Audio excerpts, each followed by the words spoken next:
एक समय गौतम बुद्ध रोज अपने शिष्यों को अलग अलग उदाहरणों के साथ महत्वपूर्ण संदेश दिया करते थे। एक दिन सभी शिष्य बुद्ध के प्रवचन सुनने के लिए बैठे हुए थे।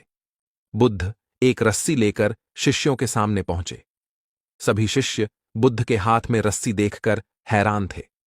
बुद्ध अपनी जगह पर बैठ गए। इसके बाद उन्होंने रस्सी में एक एक करके 3 गांठें लगा दी।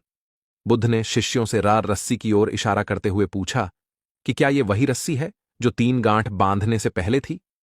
एक शिष्य ने कहा कि तथागत गांठें लगने के बाद भी ये वही रस्सी है।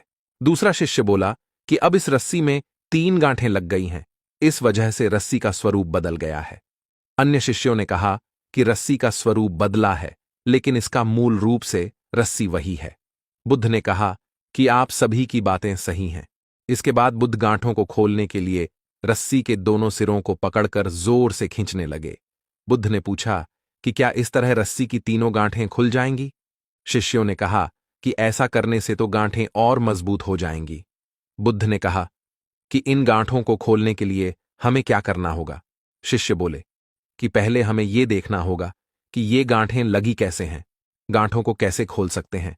जब हमें यह समझ आ जाएगा कि गांठें लगी कैसे हैं, तो हम इन गांठों को आसानी से खोल पाएंगे। बुद्ध ने कहा कि ठीक, इसी तरह हमें समस्याओं के लिए भी सोचना चाहिए। परेशानियों का कारण जाने बिना उन्हें सुलझाने की कोशिश में बात और ज्यादा बिगड़ सकती है। इसीलिए पहले समस्याओं की वजह को समझेंगे तो उनका समाधान आसानी से मिल सकता है। दोस्तों, तो छोटी सी कहानी आपको कैसी लगी हमें कमेंट में जरूर बताइएगा और इस वीडियो लाइक और शेयर करना ना भूलिएगा। नमो बुद्धाय।